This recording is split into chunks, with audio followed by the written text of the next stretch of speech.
안녕하세요. 저는 이경이라고 합니다. 정말 큰일 날 뻔했던 제 이야기 좀 들어주세요. 사람의 정이라는 게, 특히나 제 뱃속으로 낳은 자식에게 향하는 정이라는 게 얼마나 무섭고도 질긴 것인지 저는 그날의 일이 있기 전까지는 까맣게 모르고 살았습니다. 돌이켜보면 제 인생 전부가 아들 김태평, 그놈 하나를 바라보는 해바라기 같은 삶이었어요. 시장 좌판에서 시작해 평생을 욱신거리는 허리와 맞바꾼 작은 가게도 남편 먼저 보내고 홀로 버텨낸 맵고 모진 세월도 모두가 금쪽 같은 내 자식 태평이의 미래를 위한 디딤돌이라 굳게 믿었죠. 그랬습니다.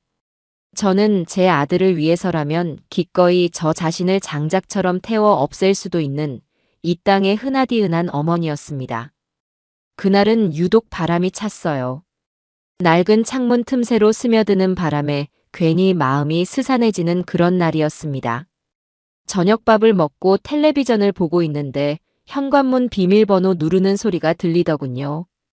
이 시간에 올 사람이 없는데 누구일까 싶어 나가보니 아니나 다를까 아들 태평이가 고개를 푹 숙인 채 서 있었습니다.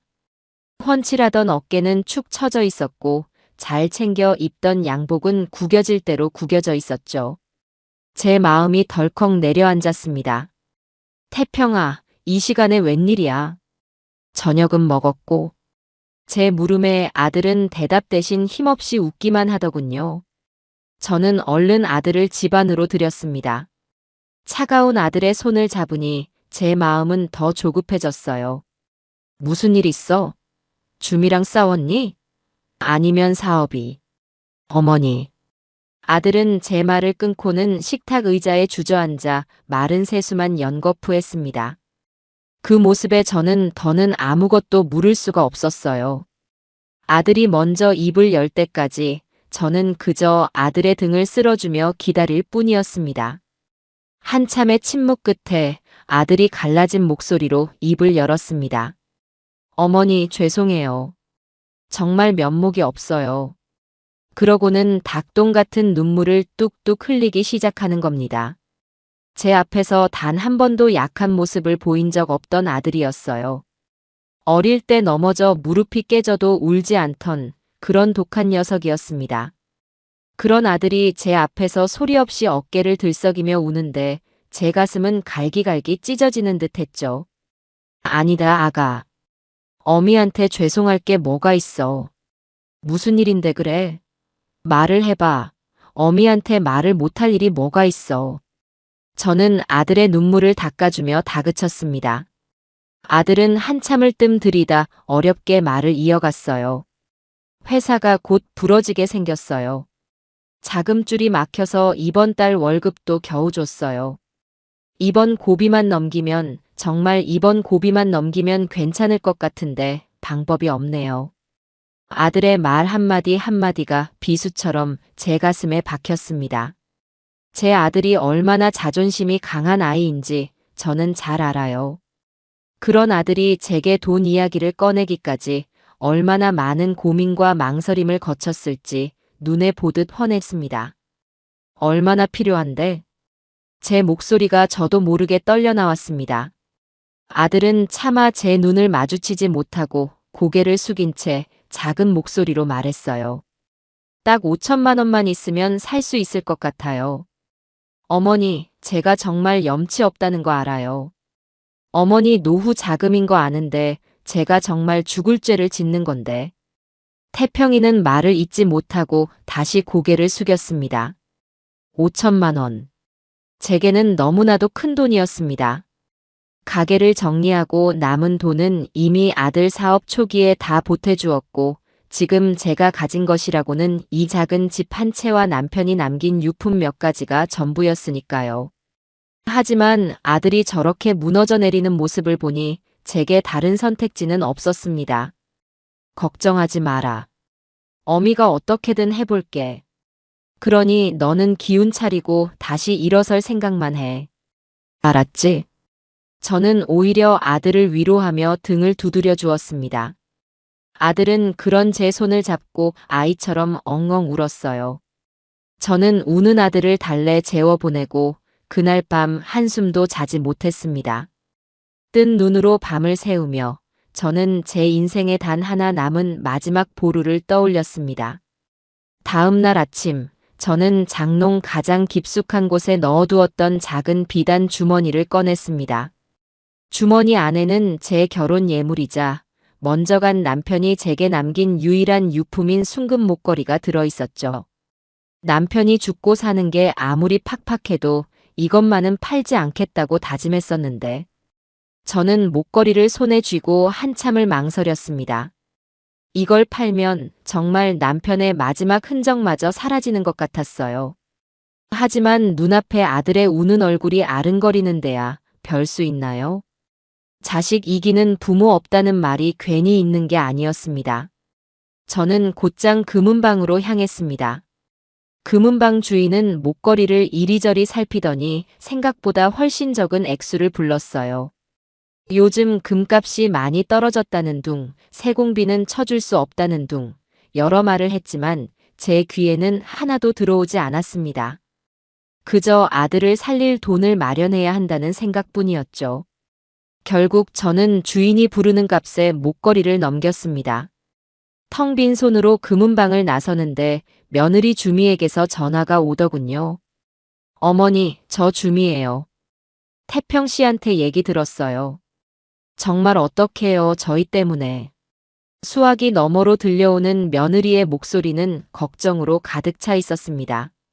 저는 괜찮다고 너희만 잘 되면 나는 아무래도 좋다고 며느리를 안심시켰어요. 아니에요, 어머니. 저희가 정말 나쁜 놈들이에요. 어머니 마지막 남은 것까지 이렇게. 주민은 금세라도 울 것처럼 말끝을 흐렸습니다.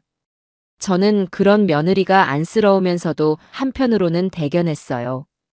그래도 남편 걱정, 시어머니 걱정해주는 게 어디냐 싶었죠. 괜찮다니까 그러네. 그래서 돈은 언제쯤 필요하다고 하던. 아, 그게 빠르면 빠를수록 좋다고는 하더라고요. 오늘 오후까지는 꼭. 순간 말문이 막혔습니다. 방금 전까지 저를 걱정하던 목소리는 온데간데 없고 돈을 재촉하는 듯한 느낌을 받았기 때문이에요. 하지만 저는 이내 고개를 저었습니다. 내가 너무 예민하게 구는 것이라고, 아들 회사가 그만큼 급한 상황이니 저러는 것이라고 애써 제 자신을 다독였죠. 저는 곧장 은행으로 가 목걸이를 판 돈에 혹시 몰라 꿍쳐두었던 비상금까지 탈탈 털어 아들 통장으로 붙였습니다. 통장 잔고에 찍힌 0원이라는 숫자를 보니 가슴 한쪽이 아려왔지만 그래도 마음은 후련했어요. 이제 아들이 다시 일어설 수 있을 테니까요. 그날 이후 제 밥상 위에는 다시 묵은 김치와 멀건 된장국만 오르기 시작했습니다. 난방비가 아까워 두꺼운 내복을 껴입고 밤에는 불도 일찍 끄고 잠자리에 들었죠. 그래도 괜찮았습니다. 아들 내외에게 돈을 붙인 날 저녁 태평이에게서 전화가 왔거든요. 어머니, 정말 감사합니다. 어머니 덕분에 저희 회사 살았어요. 이 은혜 제가 평생 갚을게요. 나중에 돈 많이 벌어서 어머니 호강시켜드리고 세계 일주도 보내드릴게요. 아들의 목소리는 하늘을 날아갈 듯 밝았습니다. 그 목소리 하나에 제 모든 서름과 걱정이 눈 녹듯 사라지는 기분이었어요. 저는 그거면 됐다고, 너만 잘 살면 그게 바로 어미의 호강이라고 말해주었습니다. 전화를 끊고 나서도 저는 한참 동안이나 행복한 상상에 빠져 있었습니다. 아들이 성공해서 저를 좋은 곳에 모시고 다니는 상상, 손주들과 함께 웃음꽃을 피우는 상상. 그런 상상만으로도 배가 부르고 등이 따뜻해지는 것 같았어요. 저는 제 마지막 남은 모든 것을 바친 내리사랑이 곧 아름다운 결실을 볼 것이라 굳게, 아주 굳게 믿고 있었습니다. 그 끔찍한 진실을 마주하기 전까지는 말입니다. 아들에게 마지막 남은 비상금까지 붙여준 뒤로 한 달이라는 시간이 흘렀습니다.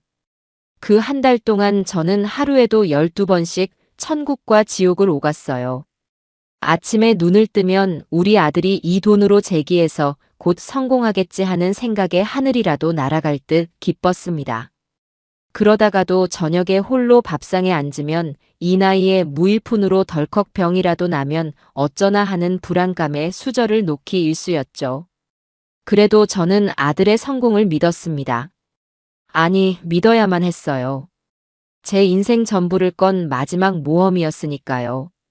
그날은 아들의 생일이었습니다. 저는 이른 새벽부터 시장에 나가 가장 좋은 소고기와 싱싱한 해산물을 샀어요. 아들이 어릴 때부터 가장 좋아하던 갈비찜과 해물 잡채, 미역국을 끓이기 위해서였죠. 며칠 동안 아껴 쓴 푼돈을 모조리 쏟아부었지만 아들이 맛있게 먹을 생각을 하니 하나도 아깝지 않았습니다. 몇 시간을 꼬박 서서 음식을 하고 나니 허리가 끊어질 듯 아파왔지만 마음만은 풍족했어요. 양손 가득 묵직하게 음식을 싸들고 아들네 아파트로 향하는 내내 제 입가에서는 웃음이 떠나지 않았습니다. 어머니, 어서 오세요. 아이고, 생일은 무슨 생일이라고 이걸 다 해오셨어요.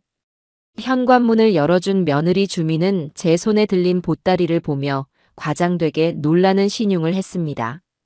저는 괜찮다며 손을 젓고 집 안으로 들어섰어요. 그런데 현관에 들어서는 순간 익숙하면서도 낯선 향기가 코를 훅 찔렀습니다. 백화점 1층 화장품 가게에나 가야 맡을 수 있는 아주 값비싼 향이었어요. 집의 향이 참 좋구나. 방향제 바꿨니?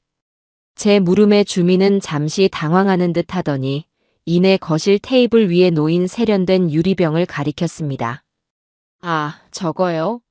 친구가 쓰던 건데 자기는 향이 질렸다고 거의 새 것을 줬어요. 공짜라길래 얼른 받아왔죠. 저는 고개를 끄덕였지만 마음 한편이 어딘가 개운치 않았습니다. 친구가 공짜로 줬다는 것 치고는 포장도 채 뜯지 않은 새 것처럼 보였거든요. 주방으로 음식을 옮기는데 이번에는 번쩍이는 새 커피 머신이 눈에 들어왔습니다. 제가 아는 상표는 아니었지만 한눈에 봐도 아주 비싸 보이는 물건이었죠. 저건 또 뭐니? 너희 집은 커피도 안 마시면서. 아, 저것도 아는 분이 카페 정리하면서 그냥 주셨어요. 자리만 차지하는데 버리기도 아깝고 어머니라도 쓰시려면 가져가세요.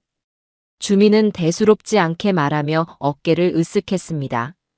저는 또다시 고개를 끄덕일 수밖에 없었죠. 하지만 이상했습니다. 제 아들 내외는 회사가 망하기 직전이라며 제 피 같은 돈을 가져간 사람들이에요.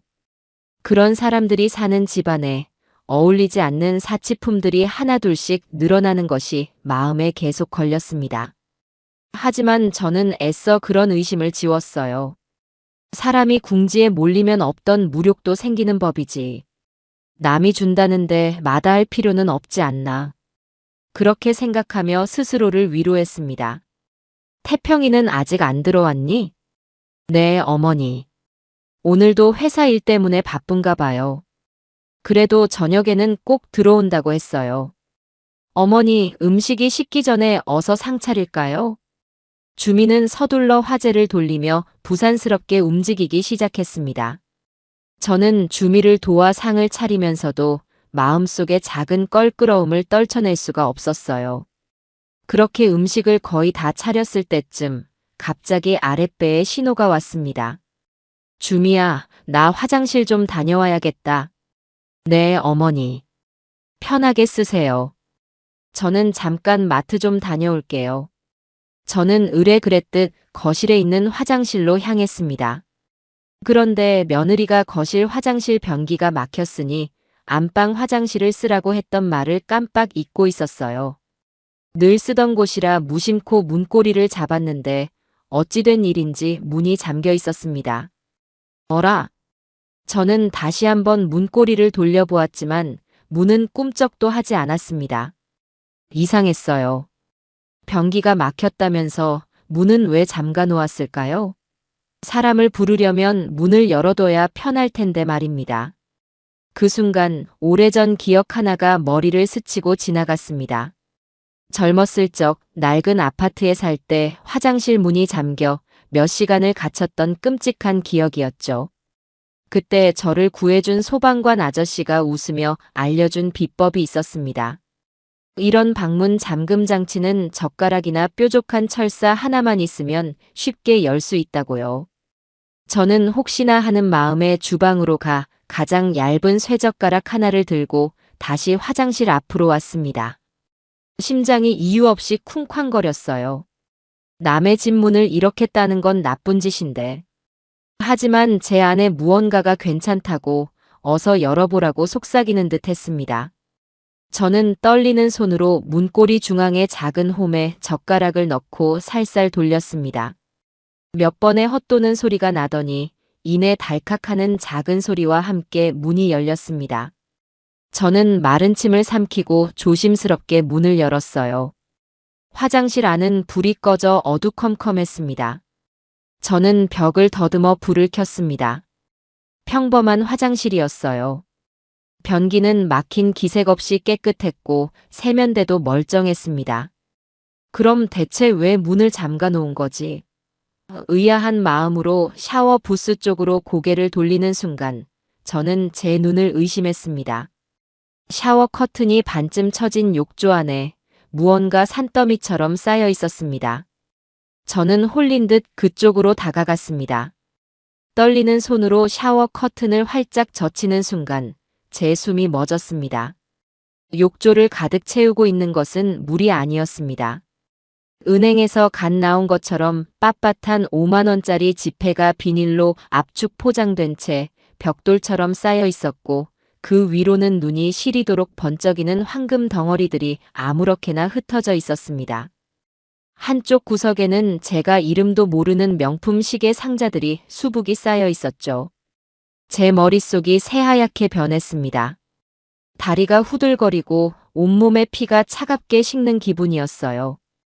이게 다 뭘까요? 회사가 망해간다던 내 아들, 내 마지막 남은 목걸이까지 팔아서 살려내려 했던 내 아들 집에 대체 왜 이런 돈벼락이 숨겨져 있는 걸까요? 저는 그 자리에 못 박힌 듯 서서 움직일 수가 없었습니다. 그때였습니다.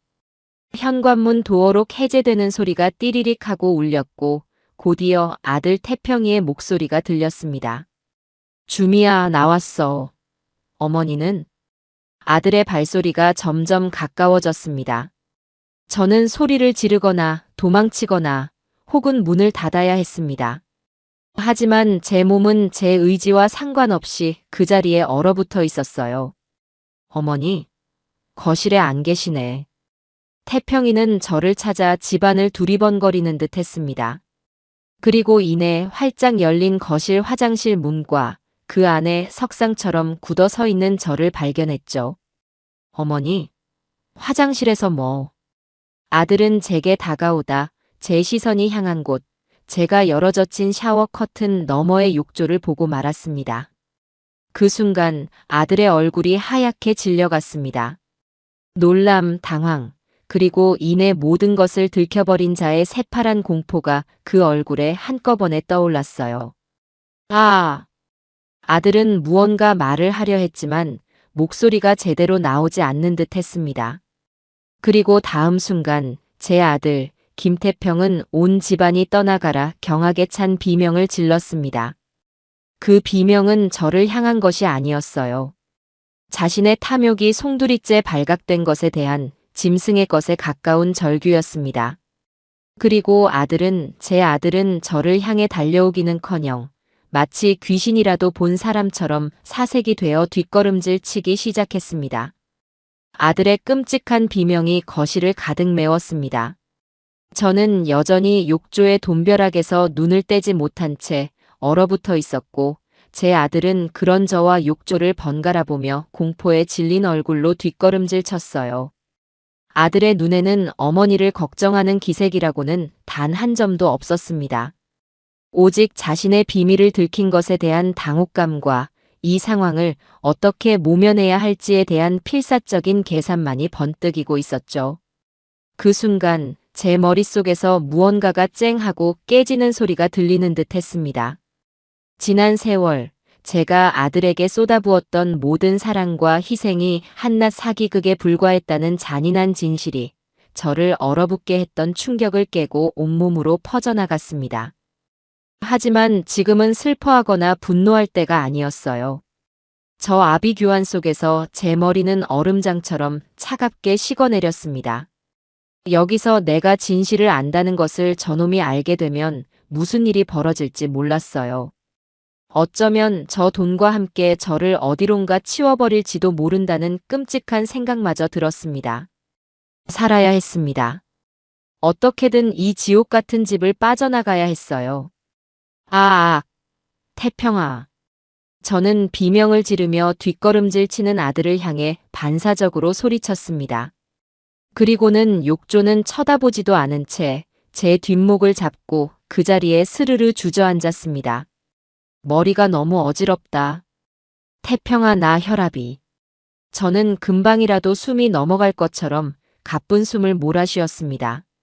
제 혼신의 연기에 공포에 질려있던 아들의 시선이 비로소 제게로 향했습니다. 하지만 그 눈빛은 여전히 의심으로 가득 차 있었죠.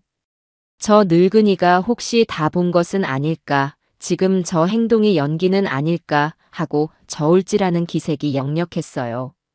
바로 그때 밖에서 장을 보고 돌아온 며느리 주미가 집 안으로 들어섰습니다.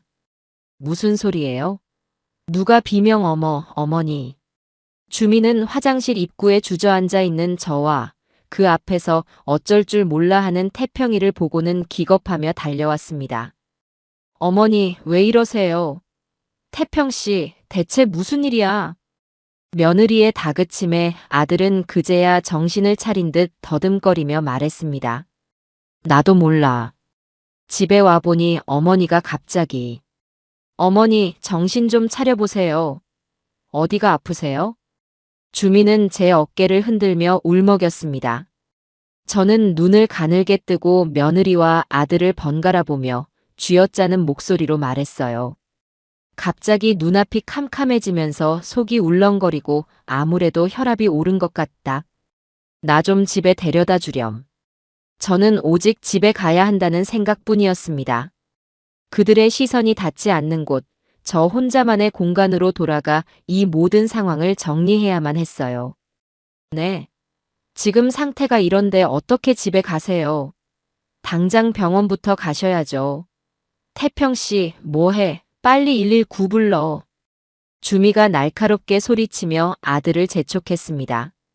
그 순간 저는 정신이 번쩍 들었습니다.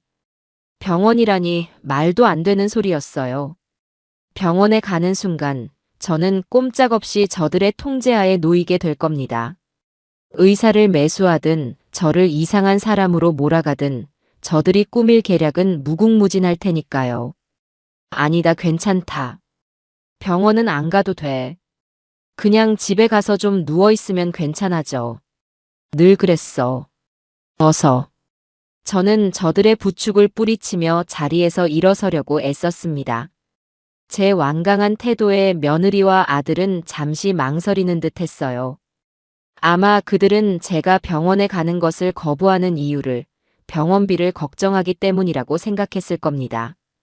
늘 돈이 없다고 가난하다고 제 앞에서 연기해왔으니까요. 그래도 어머니. 됐다니까. 어서 나 좀 부축이나 해줘. 한시라도 빨리 집에 가고 싶구나. 제 단호한 목소리에 아들 태평은 마지못해 저를 부축했습니다. 아들의 팔이 제 어깨에 닿는 순간 소름이 오소소 돋았지만 저는 이를 악물고 참았습니다. 아들은 저를 부축하면서도 힐끔힐끔 화장실 안을 살폈어요. 제가 정말 아무것도 못 본 것인지 확인하고 싶어 안달이 난 얼굴이었습니다. 저는 일부러 더 앓는 소리를 내며 그들의 시선을 제게로 고정시켰죠. 태평아, 너는 여기 있어. 내가 어머니 모시고 갈게. 집을 나서려는 순간 주미가 아들을 막아섰습니다. 그러고는 제게 들릴 듯 말 듯 한 작은 목소리로 속삭였어요. 화장실 빨리 정리해. 그 말을 듣는 순간 제 등줄기로 식은땀이 흘러내렸습니다. 저들은 한패였습니다. 저를 이 집에서 내보내고 증거를 인멸할 속셈이었던 거죠. 저는 아무것도 못 들은 척 주미의 부축을 받으며 비틀비틀 집을 나섰습니다. 아파트 복도를 걸어 엘리베이터를 기다리는 그 짧은 시간이 마치 1년처럼 길게 느껴졌어요. 주미는 택시를 잡아 저를 태우고 저희 집 앞까지 저를 바래다 주었습니다. 택시 안에서 주미는 제 손을 잡고 온갖 걱정을 다하는 척 연기했어요. 병원에 꼭 가보시라, 몸에 좋은 거라도 사다 드리겠다. 호들갑을 떨었지만 저는 그저 기운 없는 목소리로 알았다고만 대답할 뿐이었습니다. 집 앞에 도착해 주미는 저를 부축해 현관문 앞까지 데려다 주었습니다. 어머니, 정말 괜찮으시겠어요? 저희가 죽이라도 끓여다 드릴까요? 됐다. 너희도 피곤할 텐데 어서 들어가 봐라. 나는 좀 누우면 괜찮아. 저는 억지로 주미를 돌려보냈습니다. 며느리가 골목 끝으로 사라지는 것을 확인하고 나서야 저는 비틀거리며 집 안으로 들어왔습니다. 문을 걸어 잠그는 순간 저를 지탱하고 있던 마지막 긴장의 끈이 툭 하고 끊어지는 것을 느꼈습니다. 저는 현관 입구에 그대로 주저앉아 버렸습니다. 아까까지만 해도 저를 짓누르던 어지럼증과 메스꺼움은 거짓말처럼 사라져 있었어요. 그 대신 심장을 통째로 얼려버릴 듯한 차가운 분노가 온몸을 휘감기 시작했습니다. 저는 자리에서 일어나 부엌으로 갔습니다. 찬물을 한 사발 들이켜고 나서야 비로소 숨이 제대로 쉬어졌습니다. 그리고 제 머릿속에서는 아까 보았던 욕조의 광경이, 아들의 경악하던 얼굴이, 며느리의 차가운 속삭임이 쉴 새 없이 재생되고 있었어요. 모든 조각이 하나로 맞춰졌습니다. 아들의 눈물, 제 마지막 유품이었던 목걸이, 저들의 궁핍한 연기, 그리고 어울리지 않던 사치품들. 그 모든 것이 저를 속이기 위한 거대한 연극이었습니다. 제 아들과 며느리는 처음부터 제 전 재산을 노리고 계획적으로 제게 접근했던 겁니다. 눈물이 나오지 않았습니다. 슬프지도 않았어요. 그저 제 인생이, 제 모든 것이 부정당한 기분이었습니다. 평생을 바쳐 키운 아들이 사실은 저를 숙주 삼아 피를 빨아먹는 거머리 같은 존재였다는 사실을 어떻게 받아들여야 할까요? 저는 한참을 식탁 의자에 앉아 멍하니 허공만 바라보았습니다. 배신감에 몸을 떨다가, 억울함에 치를 떨다가, 그러다 문득 이런 생각이 들었습니다. 여기서 내가 무너지면 저들의 뜻대로 되는 것이다. 저들은 제가 이 충격으로 쓰러져 알아눕거나 혹은 이성을 잃고 쫓아가 모든 것을 따져 묻기를 바랄 겁니다. 그러면 저를 정신 이상자로 몰아 병원이나 요양원에 가둬버리고 남은 제 재산마저 합법적으로 가로챌 계획이겠죠. 녹음기에서 들었던 그들의 계획 그대로 말입니다. 저는 그렇게 호락호락하게 당해줄 수 없었습니다. 아니, 절대로 당해주지 않을 것이었어요. 그 순간 제 안에서 무언가가 단단하게 굳어지는 것을 느꼈습니다. 지난 70년 동안 어머니라는 이름으로 살아왔던 유약한 이경이는 방금 아들네 집에서 죽었습니다. 이제 남은 것은 제 인생을 되찾고 저 악마 같은 놈들에게 자신들이 저지른 짓의 대가를 처절하게 돌려줄 복수심에 불타는 이경희뿐이었어요. 저는 자리에서 벌떡 일어났습니다. 더 이상 망설일 시간이 없었어요. 눈물과 감정은 사치였습니다. 이제부터는 증거와의 싸움이었죠. 저들의 모든 거짓과 위선을 세상에 드러낼, 누구도 반박할 수 없는 확실한 증거가 필요했습니다. 저는 외투를 챙겨 입고 집을 나섰습니다. 제 목적지는 단 한 곳, 용산 전자상가였습니다. 제 손에 저들의 목을 조일 첫 번째 무기를 쥐기 위해서였죠. 아주 작고 누구의 눈에도 띄지 않으며 저들의 가증스러운 목소리를 똑똑히 담아낼 그런 성능 좋은 녹음기가 필요했습니다. 용산 전자상가에서 돌아온 저는 꼬박 이틀을 집 밖으로 나가지 않았습니다. 혹시라도 아들 내외가 제 상태를 살피러 올까봐 문을 걸어 잠그고 아픈 사람처럼 위장했죠. 전화가 오면 일부러 기운 없는 목소리로 받았고 죽을 사서 집 앞에 두고 가겠다는 말에는 괜찮다며 한사코 거절했습니다. 저들은 아마 제가 그날의 충격으로 거동이 불편할 정도로 알아누웠다고 생각했을 겁니다. 그리고 그 생각에 안심하고 있겠죠. 그들이 그렇게 방심하는 동안 저는 제 방에 틀어박혀 새로 사온 녹음기의 사용법을 익히고 또 익혔습니다. 제 손에 익숙해질 때까지 수십 번을 껐다 켰고 가장 음질이 선명하게 녹음되는 위치를 찾기 위해 집안 곳곳에 숨겨보기도 했습니다. 이제 제게 남은 것은 오직 치밀한 계획과 냉철한 이성뿐이었어요. 작전 개시일로 잡은 날, 저는 아침 일찍부터 정성껏 닭죽을 끓였습니다. 그날 이후 입맛이 없어 통 아무것도 못 드시는 어머니를 위해 아들 내외가 특별히 좋아하는 닭죽을 쑤어가는 기특한 노모의 역할을 연기하기 위해서였죠.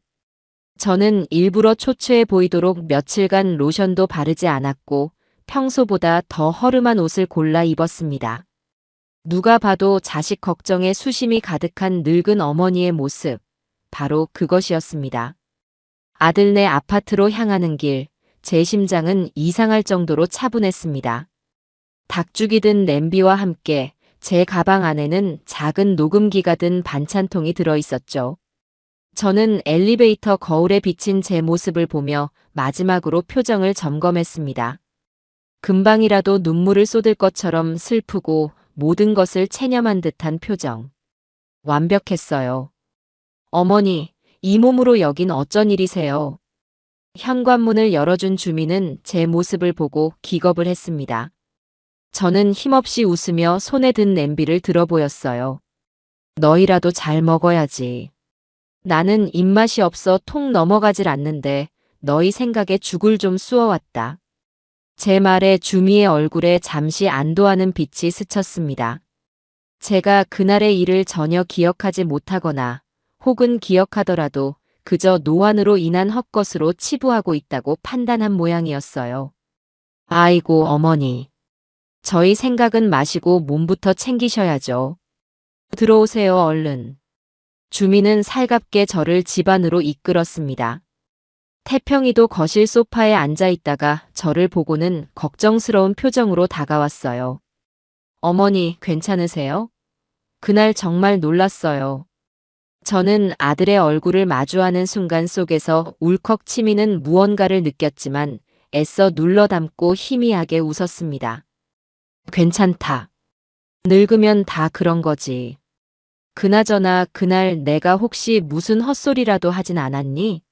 정신이 하나도 없어서. 저는 일부러 아들의 눈을 똑바로 쳐다보며 물었습니다. 제 기억을 떠보려는 마지막 시험이었죠. 아들은 잠시 움찔했지만 이내 자연스럽게 표정을 바꾸며 제 손을 잡았습니다.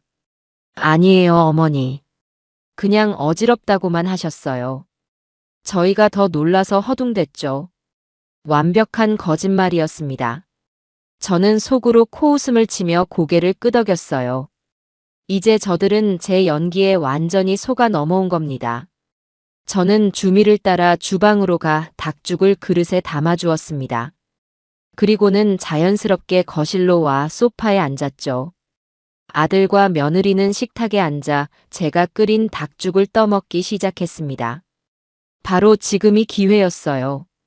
아이고 목이야. 나 물 한 잔만 갖다 주겠니? 제가 헛기침을 하며 말하자 주미가 자리에서 일어났습니다. 저는 그 틈을 놓치지 않고 가방에서 녹음기가 든 반찬통을 꺼내 소파 밑 가장 깊숙하고 어두운 곳으로 쓱 밀어 넣었습니다. 심장이 미친 듯이 뛰었지만 제 손은 한치의 떨림도 없었어요. 그렇게 저는 1시간가량을 더 그 집에 머물렀습니다. 아들 내외와 시시콜콜한 이야기를 나누고 그들의 건강을 걱정하고 제 몸은 걱정 말라는 말을 반복했죠. 그들이 제 앞에서 얼마나 완벽한 위선자가 될 수 있는지 제 눈으로 똑똑히 확인하고 싶었기 때문입니다. 지옥 같은 1시간이 흐르고 저는 자리에서 일어섰습니다. 이제 그만 가봐야겠다. 너희도 일해야지. 벌써 가시게요?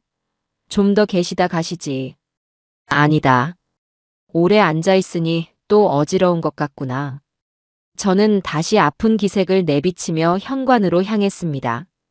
아들 내외는 저를 문 앞까지 배웅해 주었어요.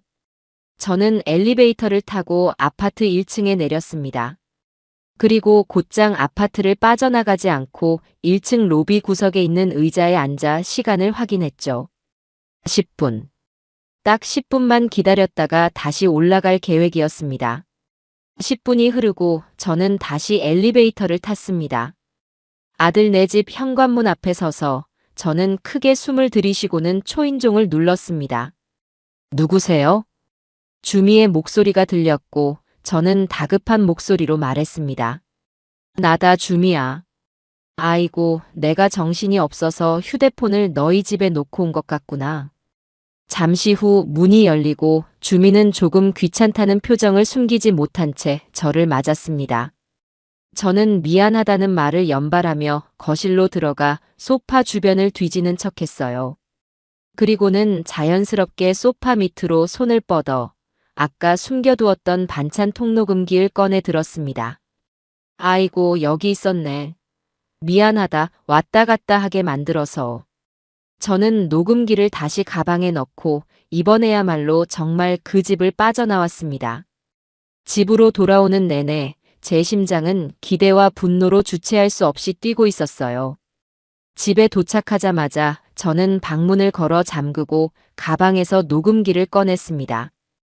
그리고는 떨리는 손으로 재생 버튼을 눌렀죠. 녹음기에서는 한동안 닭죽을 먹는 소리와 저와 아들 내외가 나누는 의미 없는 대화만 흘러나왔습니다. 제가 집을 나선 직후였어요. 아들과 며느리의 목소리가 들리기 시작했습니다. 아, 진짜 피곤하다. 저 노인네는 왜 자꾸 찾아오는 거야? 그러게 말이야. 그날 진짜 기절하는 줄 알았네. 다 본 줄 알고. 다행히 그냥 늙어서 그런 거였나 봐. 기억도 못하는 것 같던데. 그런 것 같긴 한데 그래도 불안해. 욕조에 있는 거 빨리 다른 데로 옮겨야 하는 거 아니야? 당신은 무슨 말을 그렇게 해? 지금 옮기면 더 수상하지. 한동안은 저렇게 아픈 척 하다가 잠잠해지면 그때 옮기면 돼. 그리고 어차피 저 노인네 곧 요양원으로 보낼 거잖아. 요양원? 얘기 끝난 거야? 그럼. 내가 알아보니까 치매 초기 증상으로 진단서 끊으면 재산관리 권한도 우리가 가져올 수 있대.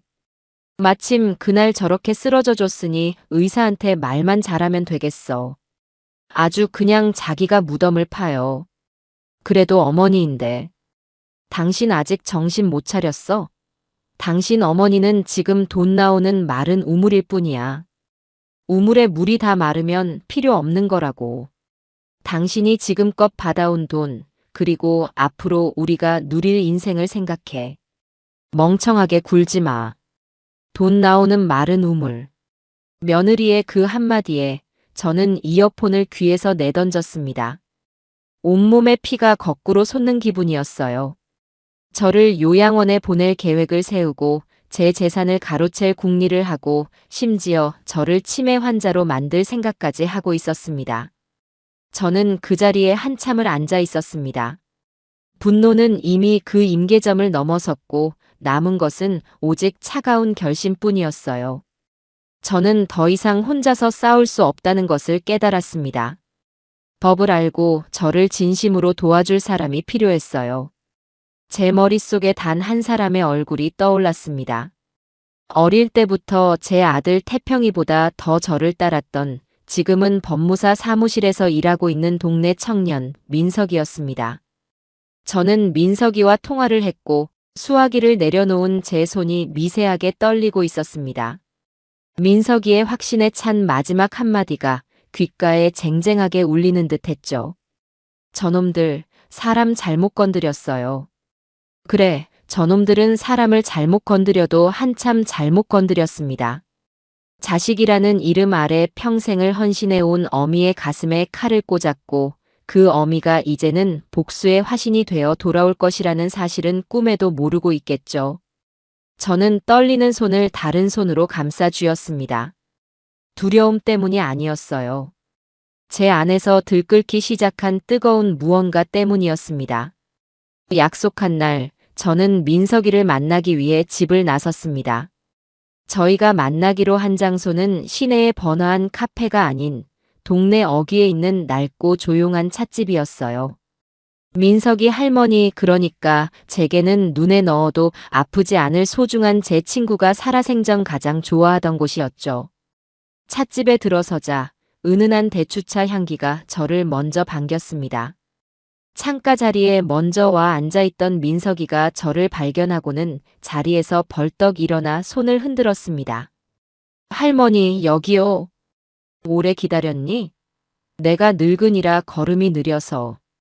아니에요, 할머니. 저도 방금 왔어요. 추우셨죠?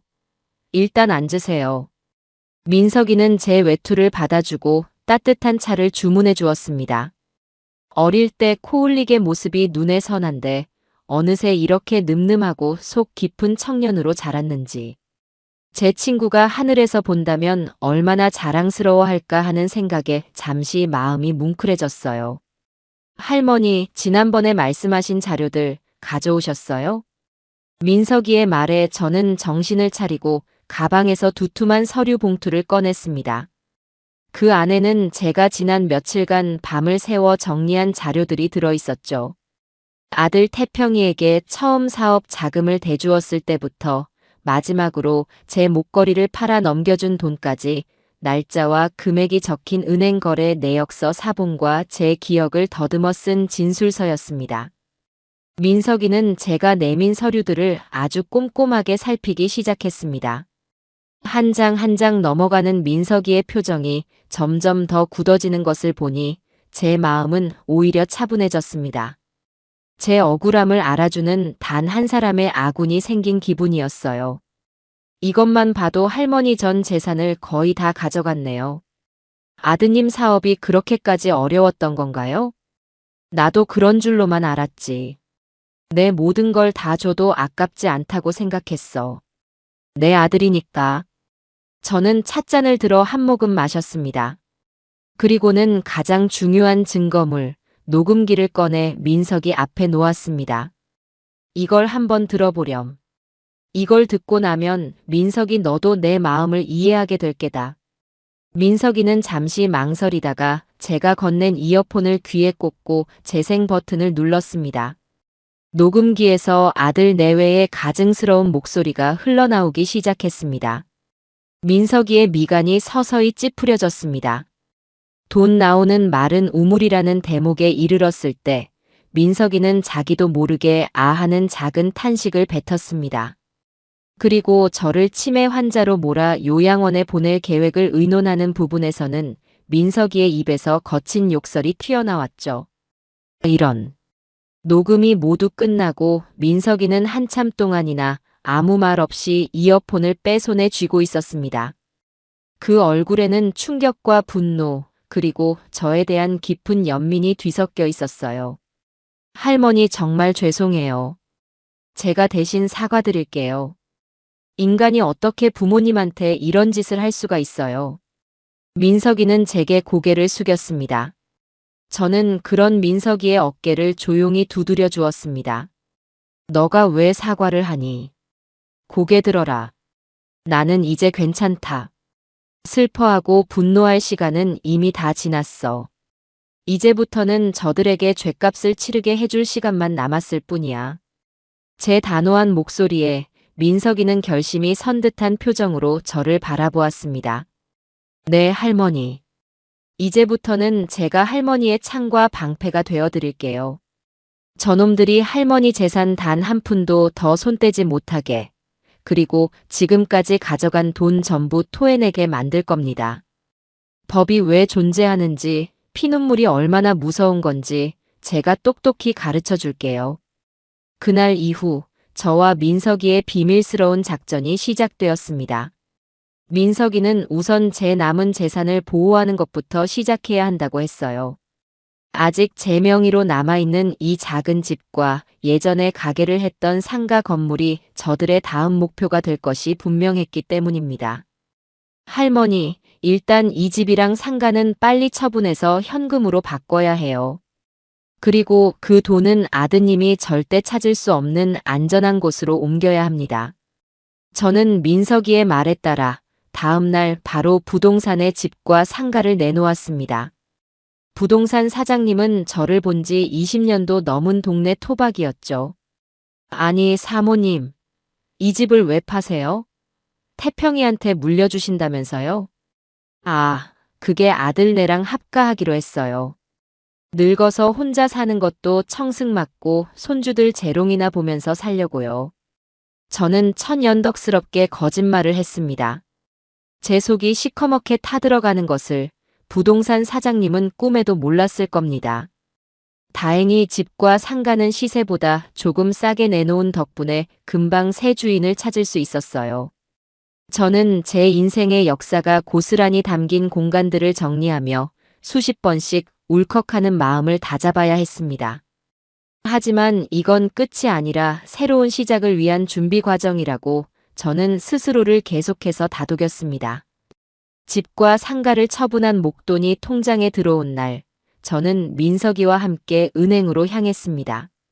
민석이는 저를 제1금융권의 가장 큰 지점으로 데려가 PB 고객만 이용할 수 있는 상담실로 안내했어요. 할머니의 모든 자금은 이쪽으로 옮길 겁니다. 여기는 보안도 철저하고 아드님이 할머니 명의라고 해도 함부로 거래 내역을 조회할 수도 없어요.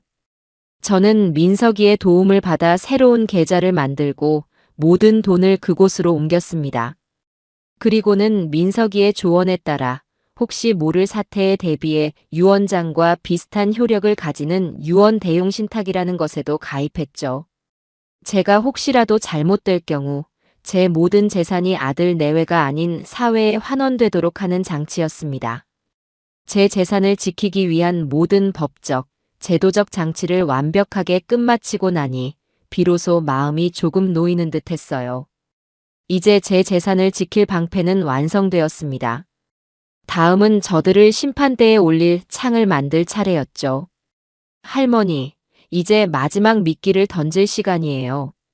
민석이가 비장한 표정으로 말했습니다. 마지막 미끼. 그것은 바로 제 마지막 남은 재산이라고 그들이 믿고 있는 집을 이용하는 것이었습니다. 제가 아드님께 전화를 걸어서 사기를 당해 길거리에 나앉게 생겼다고 울면서 매달리는 연기를 할 겁니다.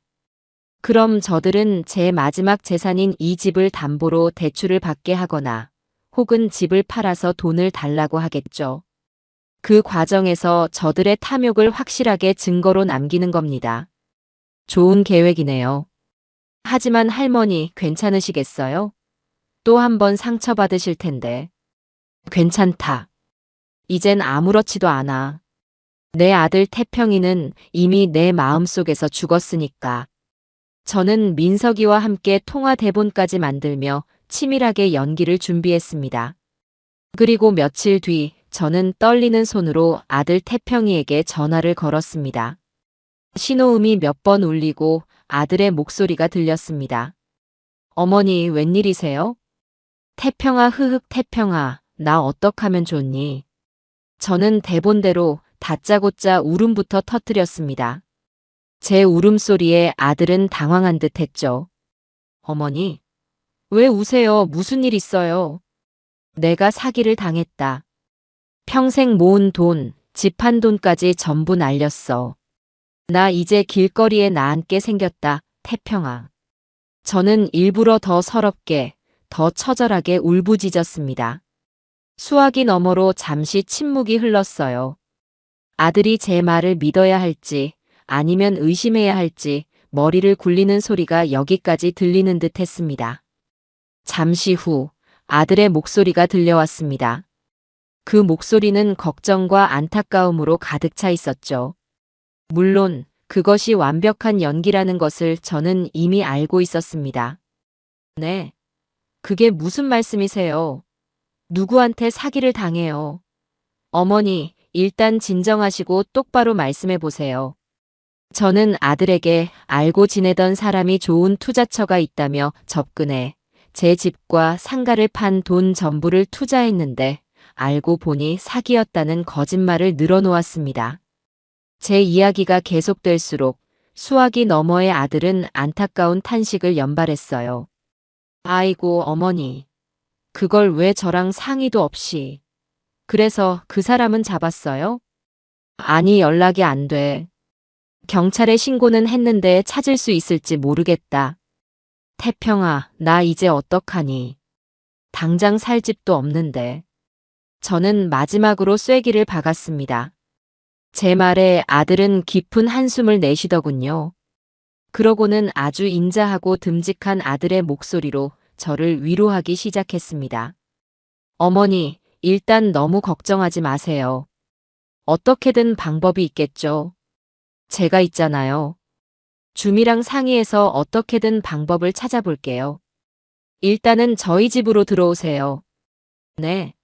제가 내일 바로 모시러 갈게요. 전화를 끊는 순간 제 얼굴에서 눈물이 거짓말처럼 싹 사라졌습니다. 그 자리에는 차가운 미소만이 남아 있었죠.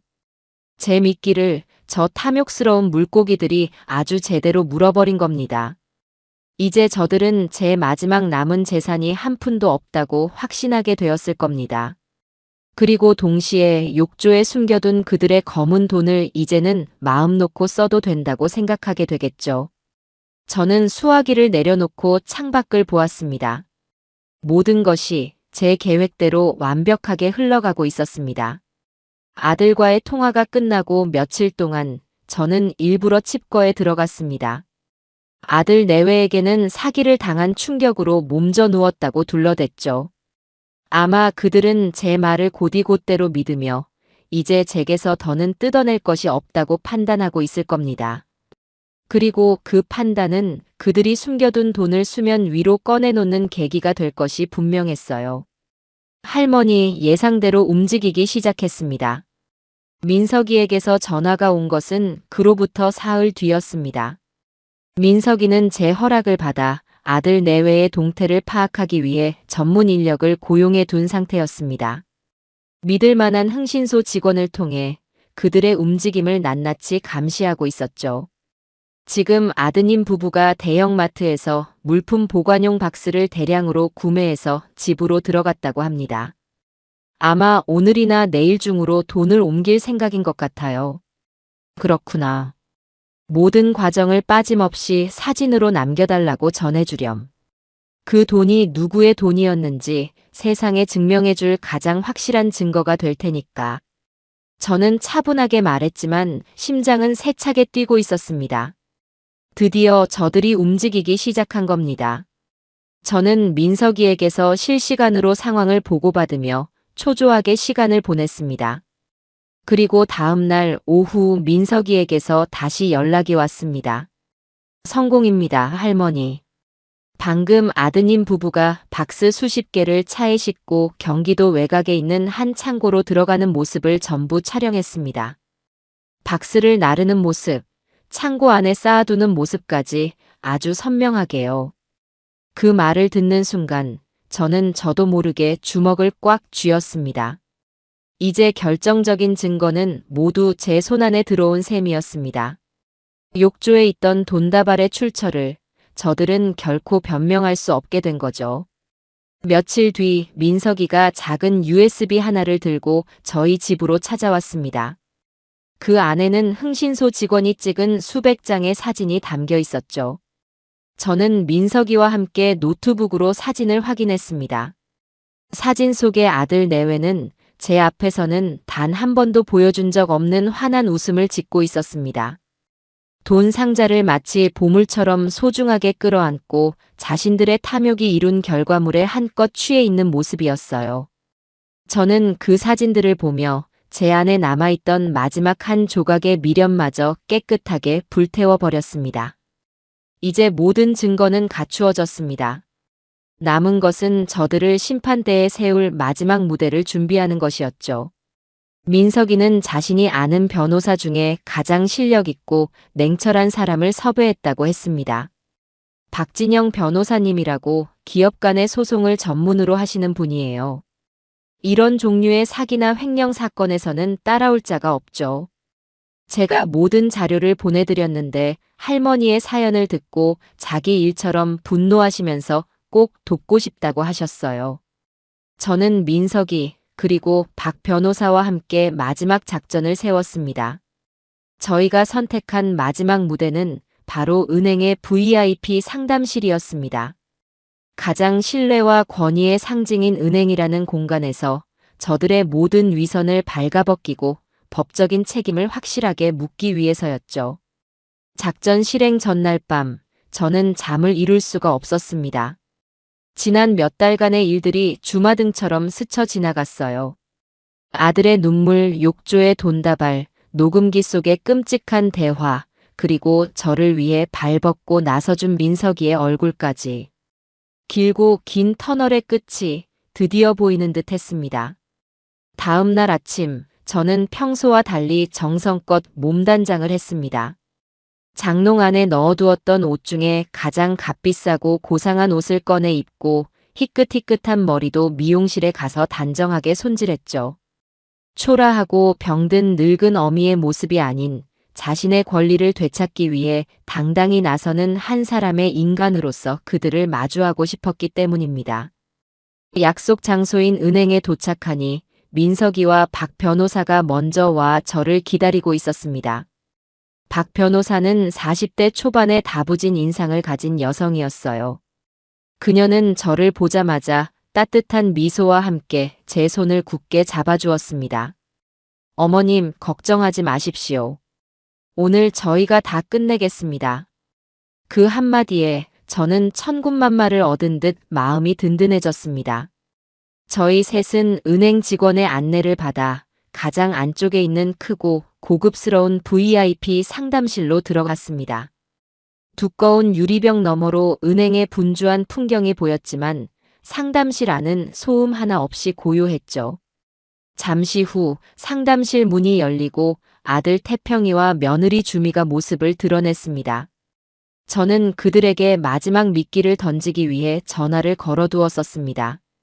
사기당한 돈을 되찾을 방법이 없어 마지막 남은 희망인 제 명의의 작은 연금 보험이라도 해약하려 하니 혹시 모를 상황에 대비해 자식인 너희의 동의서가 필요하다는 거짓말이었죠. 그들은 아마 얼마 되지도 않을 푼돈이라 생각하면서도 마지막 한 방울까지 짜내기 위해 기꺼이 이곳으로 왔을 겁니다. 어머니 와 계셨네요. 이분들은 누구? 아들 내외는 상담실 안에 앉아있는 민석이와 박 변호사를 보고는 당황한 표정을 지었습니다. 그들의 얼굴에는 이게 어떻게 된 상황이지? 하는 의문과 경계심이 역력했어요. 앉거라. 너희에게 소개해줄 사람들이 있다.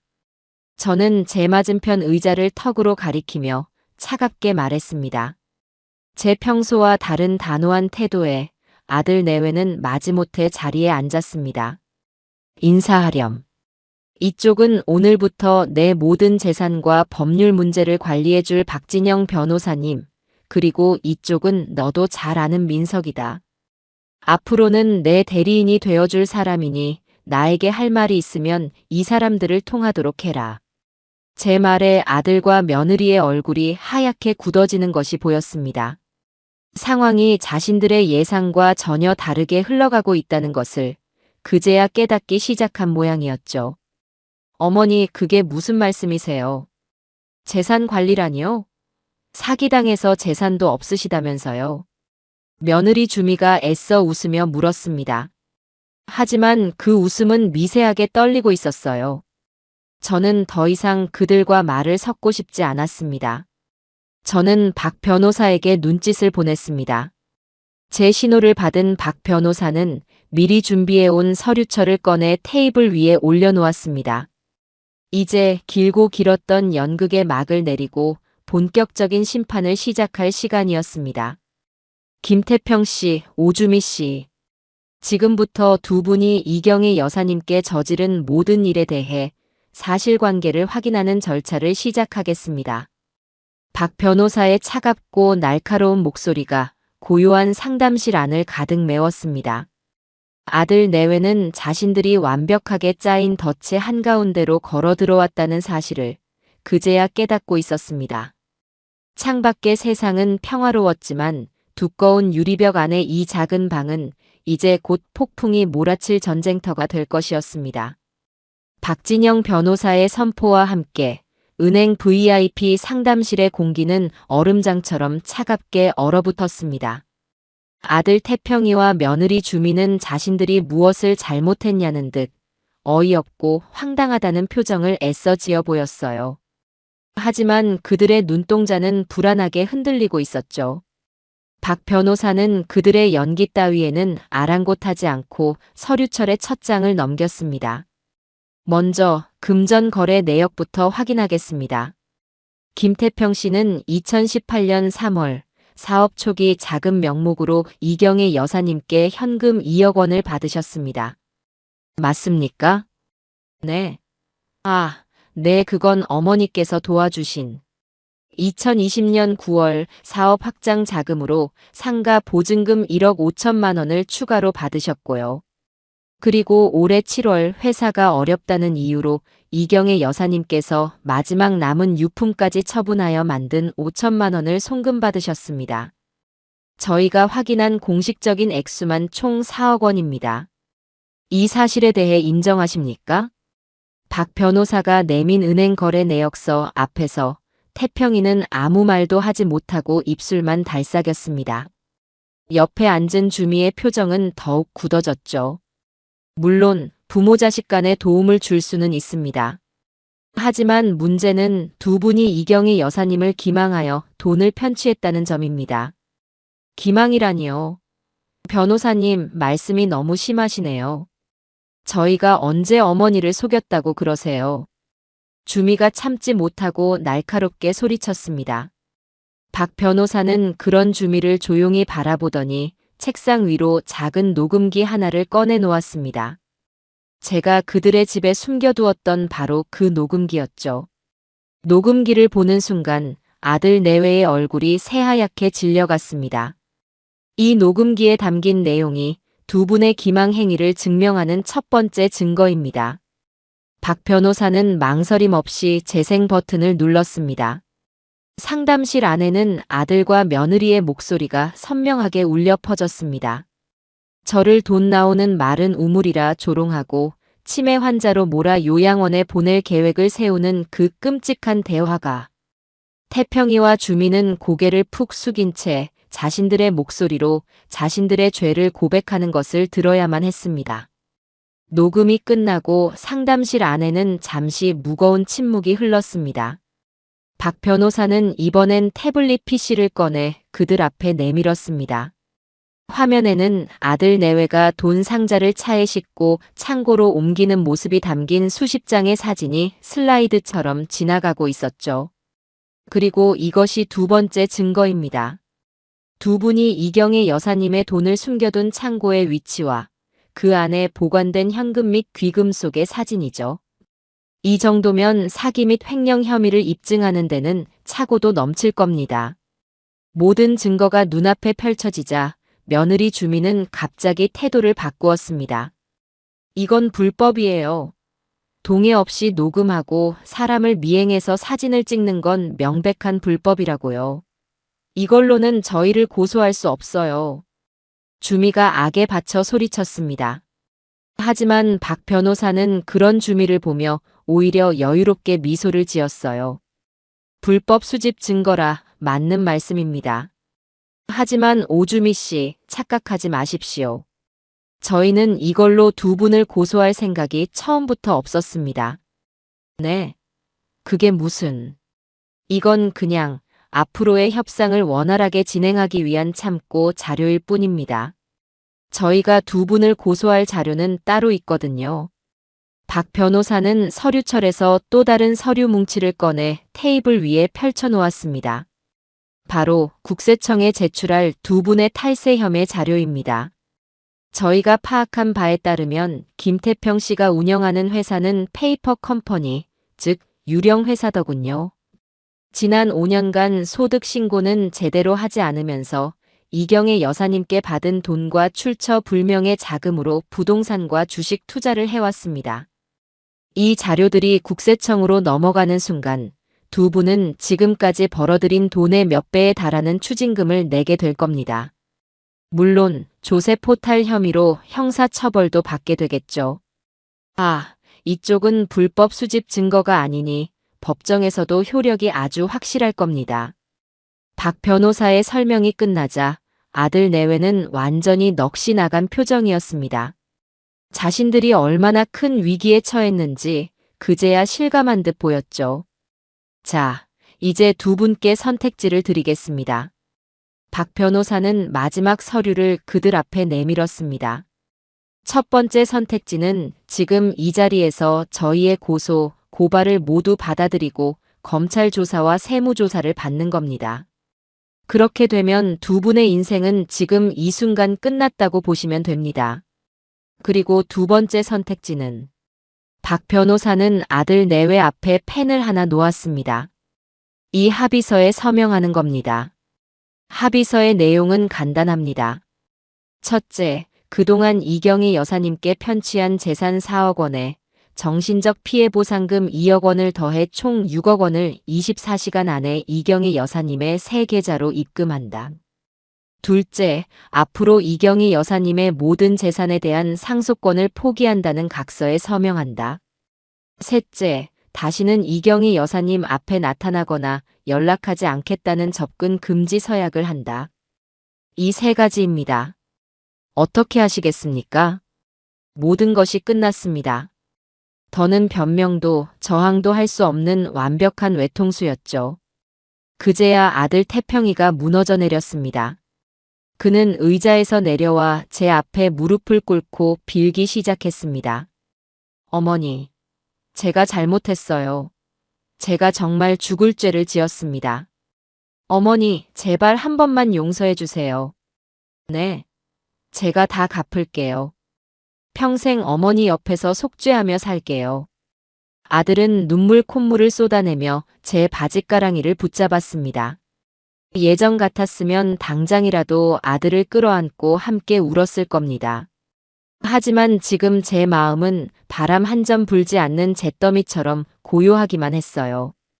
저는 제게 매달리는 아들을 아무 감정 없는 눈으로 조용히 내려다보았습니다.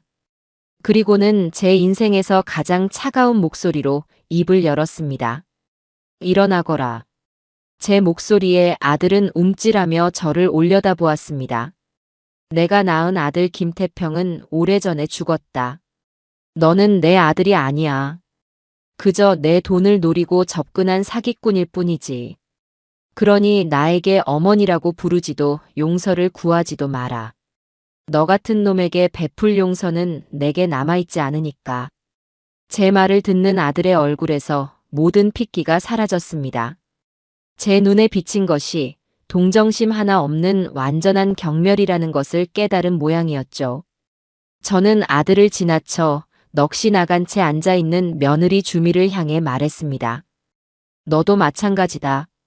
너희가 선택할 수 있는 길은 하나뿐이야. 서명하거라. 그리고 내 눈앞에서 사라져. 그것이 너희가 인간으로서 받을 수 있는 내 마지막 자비다. 결국 아들 내외는 떨리는 손으로 합의서와 상속 포기 각서에 서명했습니다. 그들의 손에 들린 펜이 종이에 스치는 소리가 제게는 세상에서 가장 아름다운 음악처럼 들렸습니다. 모든 서명이 끝나고 그들은 죄인처럼 고개를 숙인 채 상담실을 빠져나갔습니다. 텅 빈 상담실에 저와 민석이 그리고 박 변호사 이렇게 셋만 남았습니다. 박 변호사와 민석이는 저를 향해 환한 미소를 지어 보였어요. 축하드립니다, 어머님. 모든 것이 끝났습니다. 저는 아무 말 없이 창밖을 바라보았습니다. 길고 길었던 전쟁이 드디어 끝이 났습니다. 하지만 이상하게도 기쁘거나 후련한 마음보다는 거대한 허무함이 저를 덮쳐왔습니다. 제 손으로 제 아들을 잘라낸 고통은 아마 평생 제 안의 상처로 남아있겠죠. 하지만 저는 후회하지 않았습니다. 이것은 제 자신을 지키고 제 남은 인생을 되찾기 위한 어쩔 수 없는 선택이었으니까요. 저는 이제 모든 것을 잃어버린 과거의 이경희가 아닌 모든 것을 되찾고 새로 시작할 미래의 이경이로 살아가야만 했습니다. 은행 VIP 상담실의 문이 닫히고 제 인생의 한 시대가 끝났습니다. 아들 내외가 남기고 간 합의서와 상속 포기 각서만이 방금 전까지 이곳에서 벌어졌던 치열한 전쟁의 유일한 증거였죠. 저와 민석이, 그리고 박 변호사는 한동안 아무 말 없이 앉아 있었습니다. 창밖으로 보이는 분주한 도시의 풍경이 마치 다른 세상의 일처럼 아득하게 느껴졌어요. 어머님, 이제 정말 다 끝났습니다. 집으로 돌아가셔서 편히 쉬세요. 박 변호사가 제 손을 따뜻하게 잡아주며 말했습니다. 저는 말없이 고개를 끄덕였죠. 집으로 돌아오는 택시 안에서 저는 창밖만 하염없이 바라보았습니다. 수십 년간 제 세상의 전부였던 아들이라는 존재를 제 손으로 직접 잘라낸 현실이 아직도 믿기지 않았습니다. 후련함보다는 거대한 태풍이 휩쓸고 지나간 뒤의 폐허처럼 공허하고 막막한 감정이 더 컸습니다. 집에 돌아온 저는 그날 이후 처음으로 텅 빈 제 자신을 마주해야 했습니다.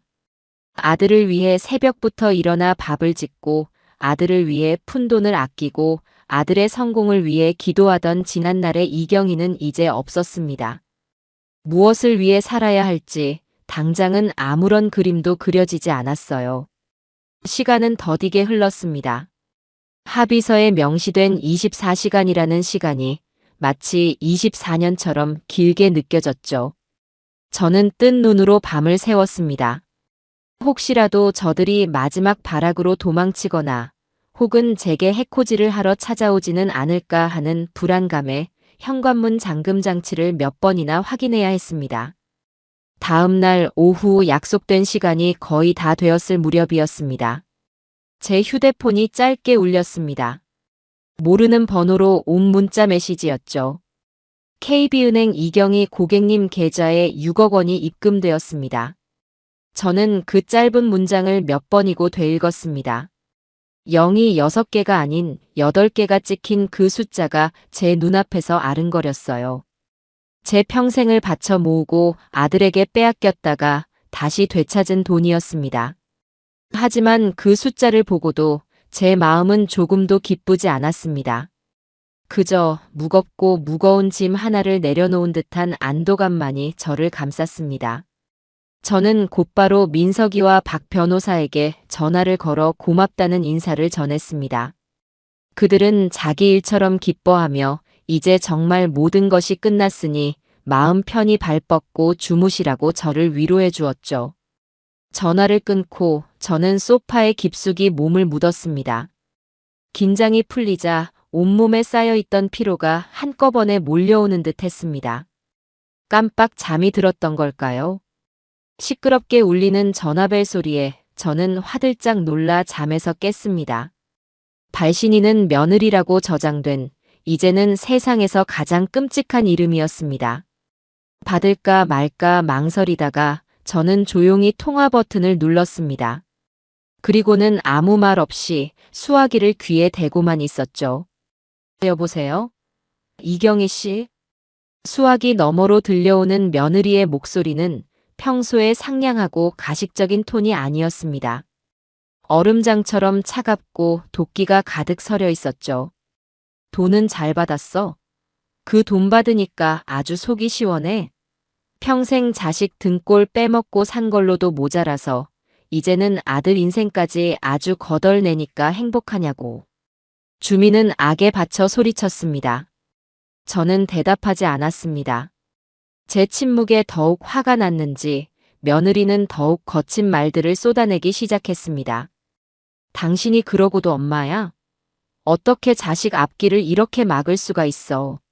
당신 때문에 태평 씨랑 내 인생은 이제 끝났어.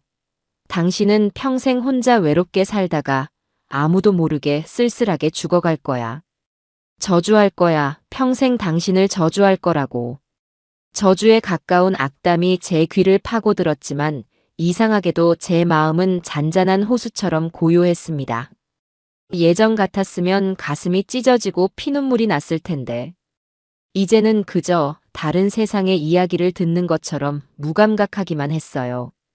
며느리가 한참을 더 악을 쓰다 숨이 넘어갈 듯 헐떡일 때쯤 저는 조용히 입을 열었습니다. 제 생애 가장 차갑고 가장 낮은 목소리였습니다. 너가 그 더러운 돈이 가득한 욕조에서 목욕하며 행복해하던 그 돈. 그거 네 시어미가 평생 흘린 피눈물이란다. 제 말을 끝으로 저는 미련 없이 통화 종료 버튼을 눌렀습니다. 그리고는 곧장 그 번호를 차단해버렸죠. 다시는 저 여자의 목소리를 들을 일은 없을 겁니다. 그로부터 며칠 뒤 초저녁이었습니다. 누군가 현관문을 두드렸습니다. 저는 인터폰 화면을 확인하고는 심장이 덜컥 내려앉는 기분이었습니다. 화면 속에는 며칠 사이에 10년은 늙어버린 듯한 아들 태평이가 초점 없는 눈으로 서 있었기 때문입니다. 저는 문을 열어주지 않았습니다. 그러자 아들은 문을 부술 것처럼 두드리며 울부짖기 시작했습니다. 어머니, 저예요, 태평이에요. 문 좀 열어주세요, 어머니. 제가 잘못했어요. 제가 정말 죽일 놈이에요. 어머니 얼굴 보고 용서를 빌게 제발 문 좀 한 번만 열어주세요. 아들의 절규가 낡은 현관문을 뚫고 제 가슴을 때렸습니다. 저는 문에 등을 기댄 채 눈을 감았습니다. 아들의 목소리는 제게 더 이상 연민의 대상이 아니었어요. 그저 끔찍했던 과거를 떠올리게 하는 소음에 불과했습니다. 저는 문에 달린 작은 체인만 걸어둔 채 아주 조금 문을 열었습니다. 좁은 틈새로 눈물 콧물로 범벅이 된 아들의 얼굴이 보였습니다. 어머니, 돌아가라. 저는 아들의 말을 잘랐습니다. 그리고 다시는 찾아오지 마라. 다음에 또 찾아오면 그때는 접근 금지 명령 위반으로 경찰에 신고할 거다. 내게 해줄 수 있는 내 마지막 배려이니 알아서 처신하거라. 어머니, 제발. 제가 어떻게 어머니를 안 보고 살아요? 제가 진짜 아들이잖아요. 내 아들은 죽었다. 내 기억 속에 내 아들은 어미를 위해 눈물 흘릴 줄 알고 감사할 줄 아는 아이였어.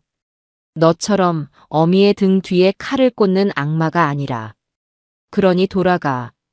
더는 내 앞에서 내 더러운 눈물을 보이지 마라.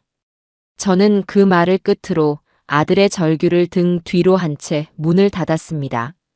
그리고는 현관의 모든 잠금 장치를 걸어 잠갔습니다. 문 밖에서 한참을 더 울부짖던 아들의 소리는 이웃의 신고를 받고 출동한 경찰에 의해 멈췄습니다. 그날 이후 정말로 제 아들은 제 인생에서 완벽하게 사라졌습니다. 시간이 흘러 민석이를 통해 아들 내외의 소식을 간간히 전해 들었습니다. 그들이 살던 호화로운 아파트는 은행 빚을 갚지 못해 경매로 넘어갔고 페이퍼 컴퍼니는 결국 국세청의 강도 높은 세무조사를 받고 문을 닫았다고 했습니다.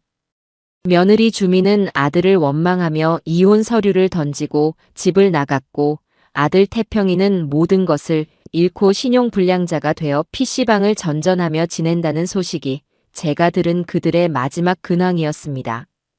그들의 몰락 소식에도 제 마음은 조금도 동요하지 않았습니다.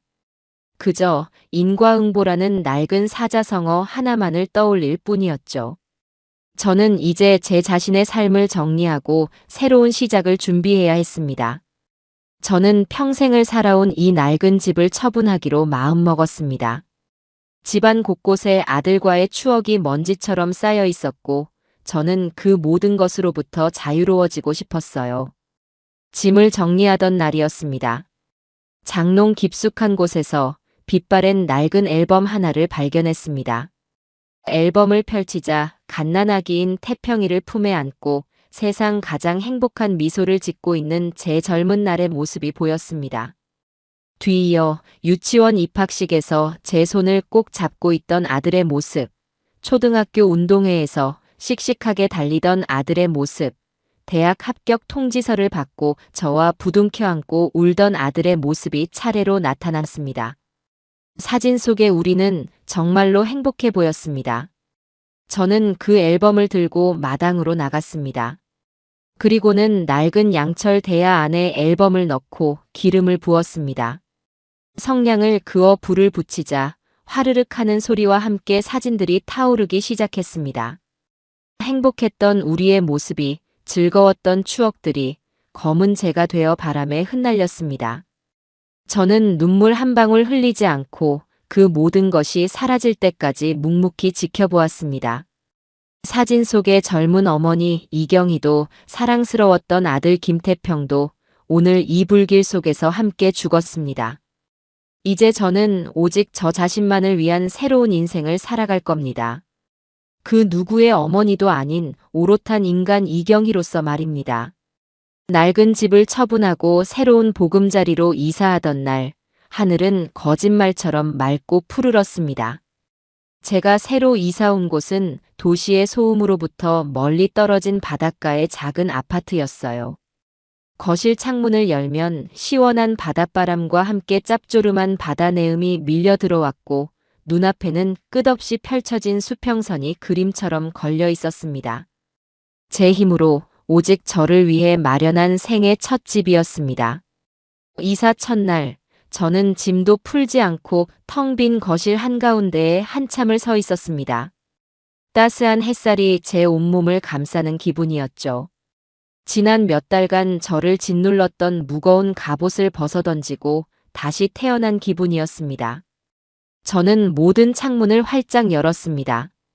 낡은 집의 퀴퀴한 냄새 대신 새로운 희망의 공기를 가슴 가득 들이마시고 싶었기 때문입니다.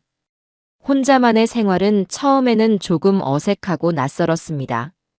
평생을 누군가를 위해 밥을 하고 누군가를 위해 집을 치우며 살아왔으니까요. 하지만 그 낯설문 이내 자유로움과 해방감으로 바뀌어 갔습니다. 제가 먹고 싶을 때 밥을 먹고 자고 싶을 때 잠을 잤습니다. 누구의 눈치도 볼 필요가 없었고 누구를 위해 희생할 필요도 없었죠. 저는 오롯이 저 자신에게만 집중하기 시작했습니다.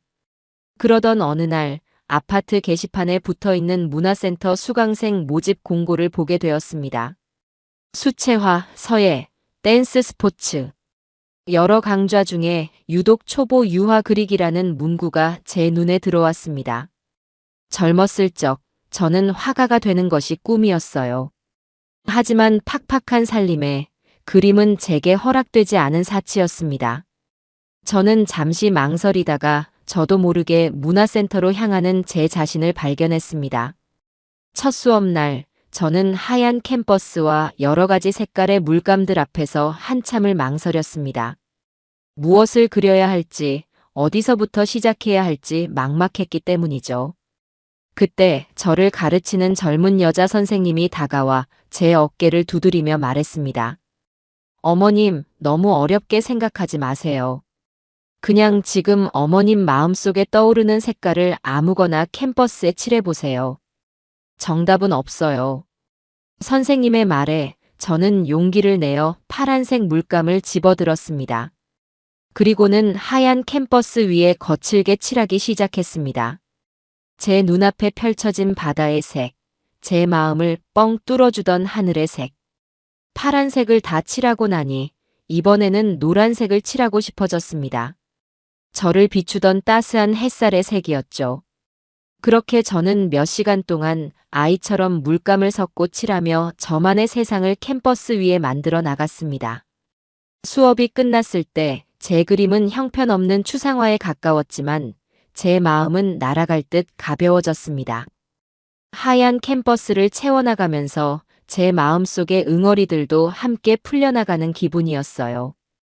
그림 그리기는 곧 제 삶의 가장 큰 즐거움이 되었습니다. 저는 매일같이 캠퍼스 앞에 앉았고 제 그림 실력도 조금씩 늘어갔죠. 그리고 그곳에서 저는 새로운 인연을 만나게 되었습니다. 저와 비슷한 연배에 아주 쾌활하고 웃음이 많은 순자 씨라는 분이었어요. 경혜 씨, 그림이 날마다 달라지네. 아주 그냥 피카소가 울고 가겠어. 순자 씨는 제 어설픈 그림에도 늘 아낌없는 칭찬을 해주었습니다. 저희는 수업이 끝나면 함께 바닷가 찻집에 가서 커피를 마시며 수다를 떨었고 맛있는 식당을 찾아다니며 점심을 먹기도 했습니다. 순자 씨는 몇 년 전 남편과 사별하고 자식들은 모두 출가시켜 혼자 살고 있다고 했어요. 저희는 서로의 처지를 이야기하며 금세 가까워졌고 서로의 아픔을 보듬어주는 둘도 없는 친구가 되었습니다. 경희 씨, 사람은 말이야, 자식 보고 사는 게 아니야. 내 인생 내가 즐겁게 살아야지.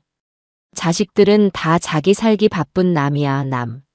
순자 씨의 툭툭 내뱉는 말들이 제게는 그 어떤 위로보다 큰 힘이 되었습니다.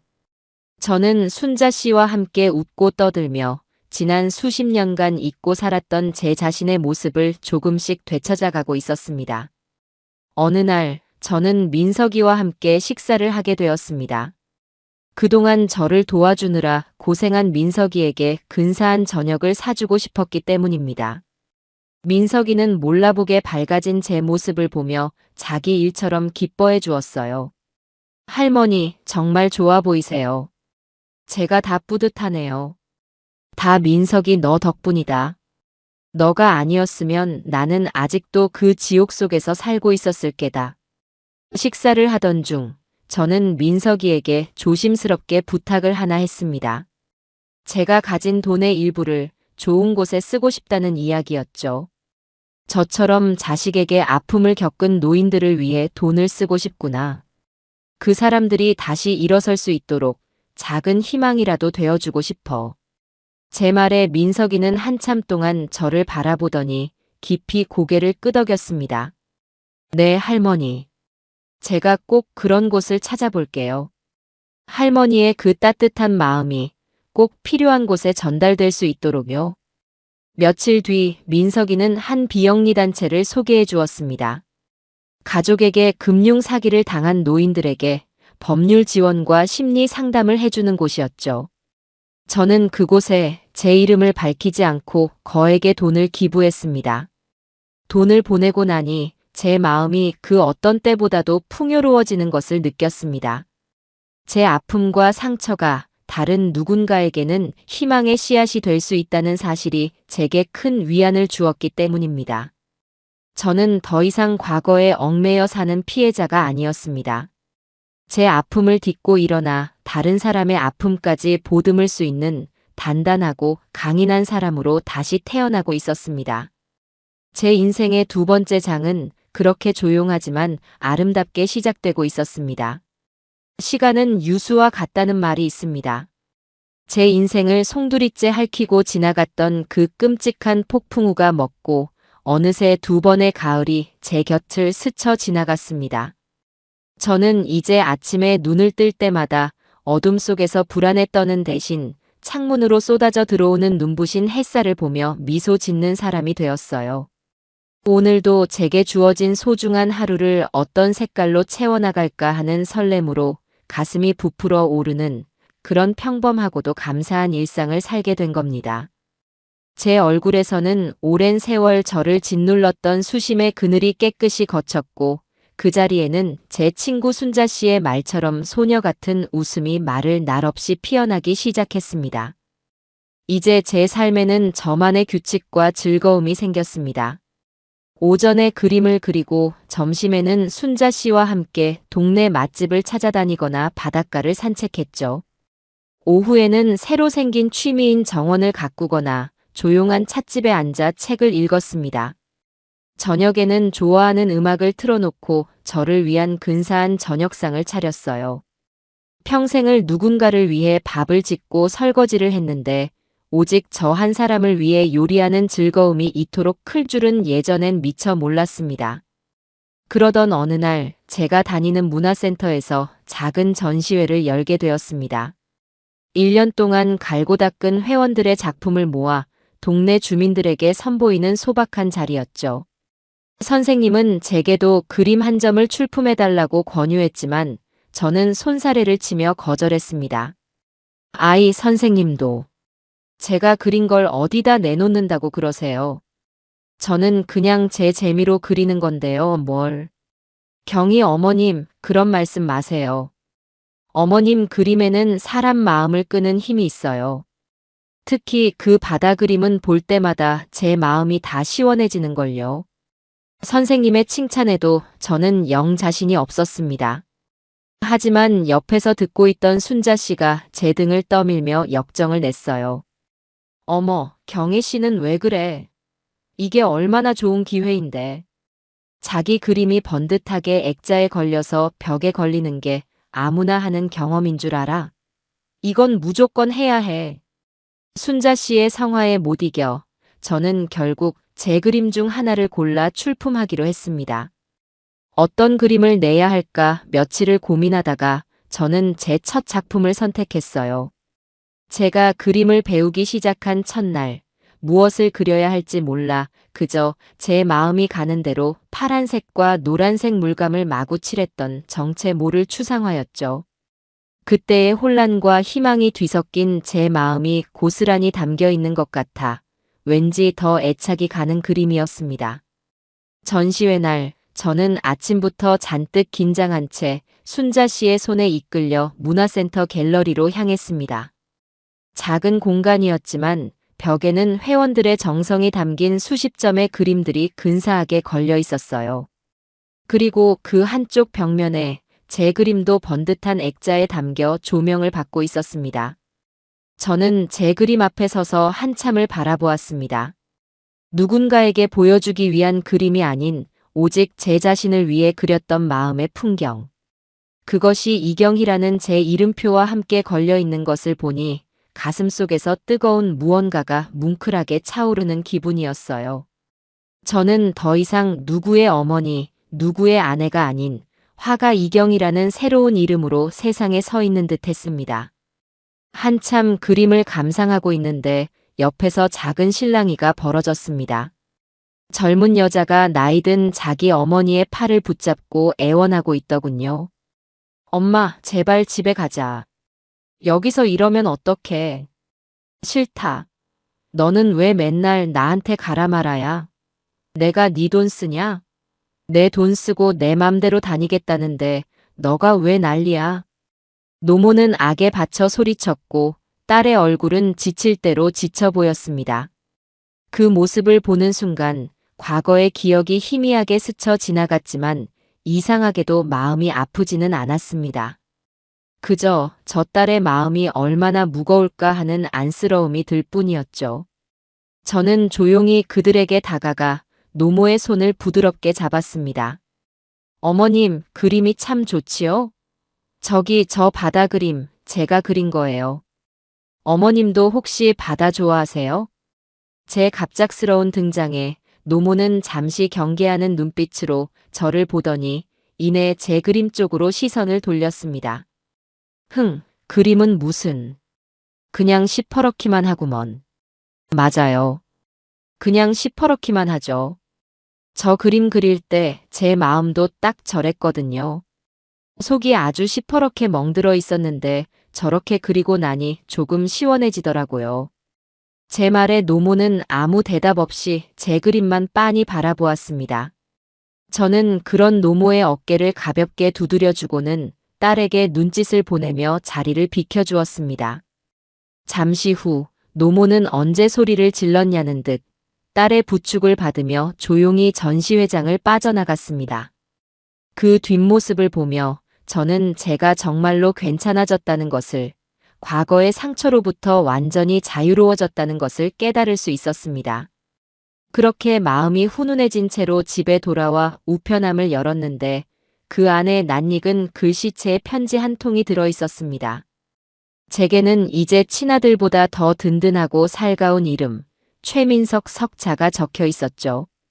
저는 보물을 발견한 사람처럼 편지를 품에 안고 집으로 올라왔습니다. 그리고는 가장 아끼는 찻잔에 향긋한 국화차를 우려 창가 자리에 편안하게 앉아 조심스럽게 편지를 개봉했습니다. 민석이의 단정하고 힘있는 글씨가 따뜻한 가을 햇살 아래서 반짝이는 듯 했습니다. 할머니, 안녕하세요. 민석입니다. 쌀쌀해지는데 감기 조심하고 잘 지내고 계시지요? 저는 할머니 덕분에 하루하루 아주 의미 있고 보람차게 잘 지내고 있습니다. 편지는 늘 그렇듯 따뜻한 안부 인사로 시작되었습니다. 민석이는 이제 제게 일주일에 한두 번은 꼭 전화를 걸어 안부를 묻고 한 달에 한 번은 꼭 찾아와 함께 식사를 하는 진짜 가족 같은 존재가 되어 있었죠. 얼마 전에 제가 사무실에서 처음으로 맡았던 사건이 드디어 끝났습니다. 아들에게 전 재산을 빼앗기고 작은 단칸방에서 홀로 지내시던 할아버지셨어요. 처음 오셨을 때 할아버지는 삶의 모든 희망을 잃어버린 얼굴이셨죠. 저희는 할아버지의 아들을 상대로 1년이 넘는 긴 시간 동안 싸웠습니다. 그리고 마침내 얼마 전 대법원에서 최종 승소 판결을 받아냈습니다. 아들에게 빼앗긴 집과 재산을 모두 되찾고 그 아들은 법의 심판을 받게 되었어요. 판결이 나던 날 할아버지께서 제 손을 잡고 엉엉 우시는데 저도 함께 눈물이 났습니다. 예전에 다니던 대기업 법무팀에서 수백억짜리 계약을 성사시켰을 때보다 지금 이 순간이 제 인생에서 가장 보람되고 행복한 순간이라는 것을 깨달았습니다. 저는 저도 모르게 눈시울이 뜨거워지는 것을 느꼈습니다.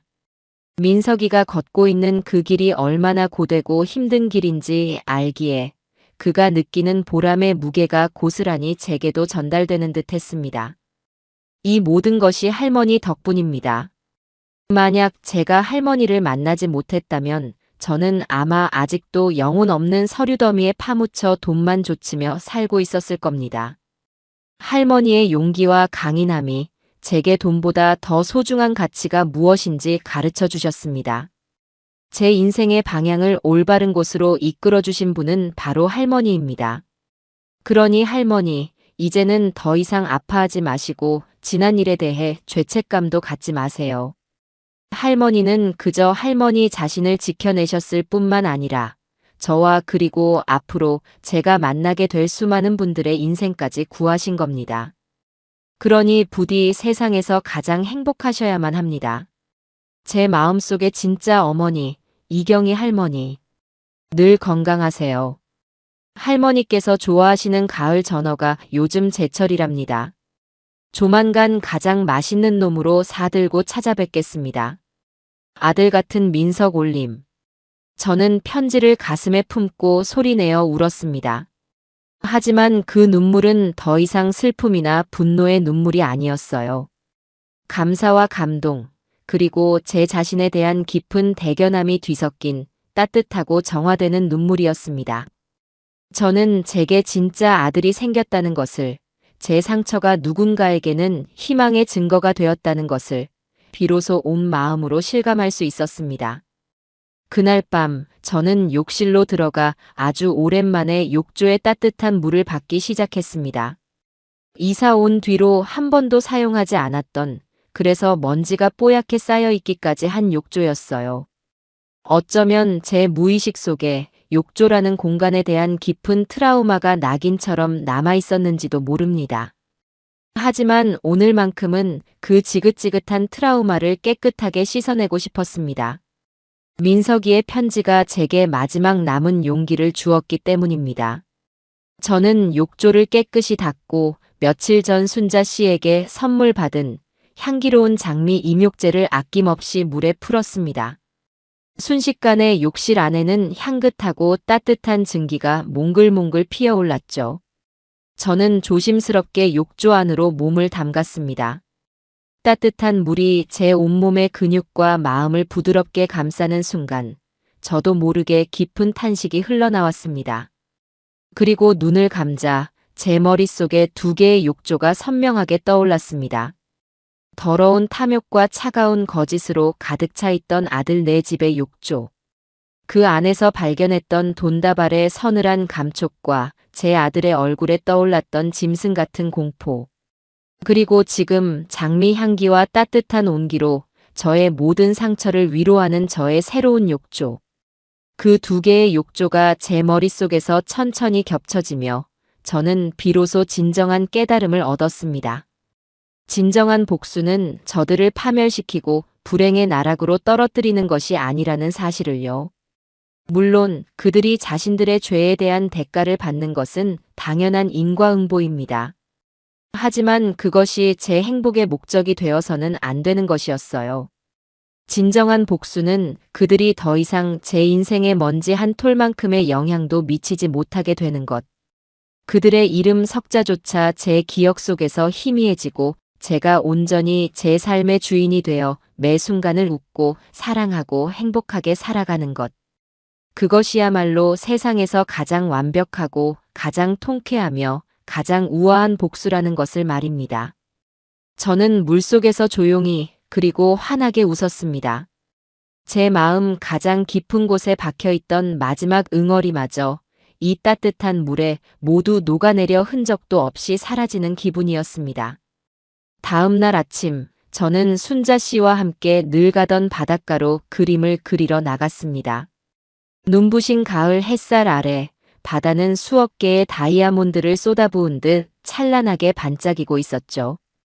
저희는 나란히 이제를 펴고 앉아 말없이 캠퍼스의 그 평화로운 풍경을 담기 시작했습니다. 그림을 그리던 순자 씨가 문득 붓을 놓고 저를 보며 말했습니다. 경혜 씨, 그거 알아? 요즘 경혜 씨 웃는 모습 보면 나까지 덩달아 기분이 좋아져. 꼭 평생 힘든 일 하나도 안 겪고 온실 속 화초처럼 곱게만 자란 사람 같아. 저는 순자 씨를 보며 장난스럽게 눈을 흘기고는 환하게 웃었습니다. 그리고는 제 눈앞에 펼쳐진 눈부시게 아름다운 수평선을 바라보며 마음속으로 대답했습니다. 아니, 순자 씨. 나는 내 인생의 그 어떤 폭풍우보다 더 거센 비바람을 온몸으로 맞았기에 지금 내리쬐는 이 햇살이 얼마나 따뜻하고 소중한지 알 수 있는 거야. 가장 깊은 어둠을 헤매어 보았기에 지금 이 아침의 빛이 얼마나 찬란한지 느낄 수 있는 거라고. 그때 제 휴대폰이 경쾌하게 울렸습니다. 민석이에게서 온 문자였죠. 할머니, 오늘 날씨 정말 좋네요. 주말에 약속 잊지 않으셨죠? 제가 세상에서 제일 맛있는 가을 전어 사드릴게요. 저는 미소를 머금고 답장을 보냈습니다. 그래, 목 빠지게 기다리고 있으마. 문자를 보내고 나니 제 입가에 또다시 행복한 웃음이 번졌습니다. 저는 다시 붓을 들었습니다. 제 캠퍼스에는 이제 더 이상 어둡고 차가운 색은 없었습니다. 오직 눈부신 햇살과 투명한 바다, 그리고 모든 것을 따뜻하게 감싸 안는 푸른 하늘만이 가득할 뿐이었죠. 진정한 제 인생은 바로 지금부터 시작이었습니다. 그리고 저는 세상에서 가장 행복한 사람이 될 겁니다. 그것이야말로 제 길고 길었던 아픔과 복수극의 가장 완벽하고 아름다운 마지막이니까요.